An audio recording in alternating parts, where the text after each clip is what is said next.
तस्वीरें दिखा रहे हैं जो श्रमजीवी वहां पर मौजूद हैं, जो कर्मचारी वहां पर मौजूद हैं, जो इस पूरे काम में, इस परियोजनाओं के काम में लगे रहते हैं, उनसे संवाद कर रहे हैं। और ये जो अदा है कुमार कुंदन प्रधानमंत्री मोदी की, ये लुभाती है और लोगों को कनेक्ट करती है। बिल्कुल, कल जब मैं एक सफाई कर्मचारी से पूछ रहा था कि क्या आपने कभी सोचा है कि आप प्रधानमंत्री से बात कर पाएंगे, तो उसने कहा कि मैंने तो कभी नहीं सोचा कि मैं प्रधानमंत्री से बात कर पाऊंगा, लेकिन मेरे देश के प्रधानमंत्री ने ये सोचा है कि उसे सफाई कर्मी से बात करनी है। ये जो सोच का फ़र्क है, ये सोच का फ़र्क उनको अलग करता है, एक इतर बनाता है दूसरों से, और यही वजह है कि चीज़ों को वो अच्छी तरह से समझ पाते हैं। जिन लोगों से वो बात कर रहे हैं वो श्रमजीवी हैं, जिन लोगों से बात कर रहे हैं वो ईंट पत्थर लगाने वाले लोग हैं, जिन लोगों से वो बात कर रहे हैं उनमें कुछ इंजीनियर्स भी शामिल हैं। तो ये वो लोग होते हैं जो तकनीकी तौर पर उनको समझाते हैं कि जब बरसात के समय में ग्लेशियर से हवाएं चलती हैं तो उसका इस मकान पे कितना असर होगा, कौन सा मकान टूटेगा, कौन सा मकान बचेगा, नदी में बारिश के समय में कितना पानी ऊपर तक आता है, अगर बारिश ना हो तो कितना पानी नीचे तक जाता है। ये तमाम तरह की जो स्थानीय चीज़ें हैं वो कोई और नहीं बल्कि इस तरह के मजदूर ही बताते हैं। और निश्चित रूप से प्रधानमंत्री का इन लोगों से बात करना इनके लिए किसी बड़े हौसला अफजाई से कम नहीं है। जितनी तनख्वाह मिलती है उससे ज़्यादा इनकी इज्जत है इस मामले में कि प्रधानमंत्री खुद जाके उनसे बात कर रहे हैं।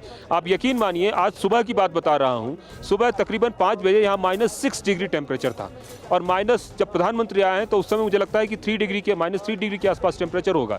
उस तापमान में आके पूजा अर्चना करना, उसके बाद लोगों से मिलना, उम्र के इस पड़ाव में भी इतना एक्टिव रहना, ये कोई आसान बात नहीं है। ये प्रधानमंत्री को दूसरे लोगों से अलग बनाती है। और मैं फिर कहना चाहूँगा, जिस तरीके का डेवलपमेंट हो रहा है, जिस तरीके का मास्टर वो प्लान हो हौसला रहा है, अफजाई प्रधानमंत्री मोदी बखूबी जानते हैं।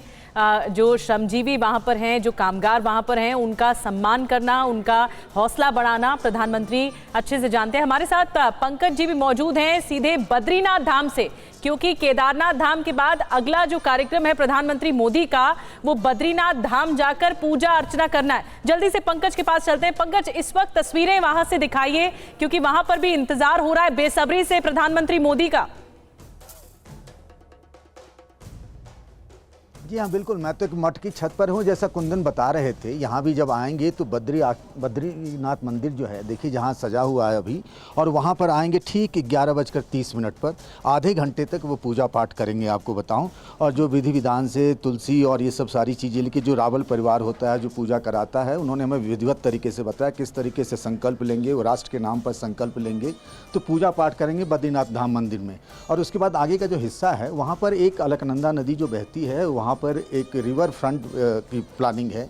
तो रिवर फ्रंट प्रोजेक्ट का कामकाज का वो मुआयना करेंगे, देखेंगे वहाँ पर कितना काम हुआ है, नहीं हुआ है। इस तरीके के बैठकों में जब प्रोजेक्ट होता है तो उसमें शामिल रहें। आज खुद मौके पर आकर देखेंगे।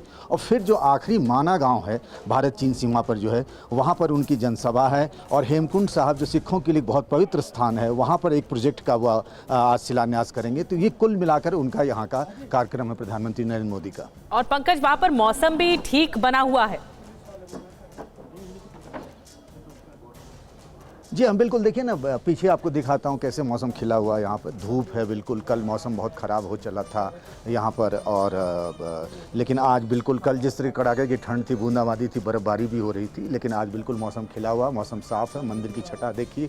बिल्कुल पंकज, आपने इवेंट्स बताए, बिल्कुल इवेंट्स आपने बताए। अब केदारनाथ धाम से बद्रीनाथ धाम जाकर वहां पर मंदिर में पूजा अर्चना करेंगे, और जो रोपवे परियोजना की आधारशिला, जो विभिन्न प्रोजेक्ट्स हैं, उनका जायजा लेंगे प्रधानमंत्री मोदी। तो ये एक्सक्लूसिव तस्वीरें इस वक्त बद्रीनाथ धाम से पंकज हम तक पहुंचा रहे हैं।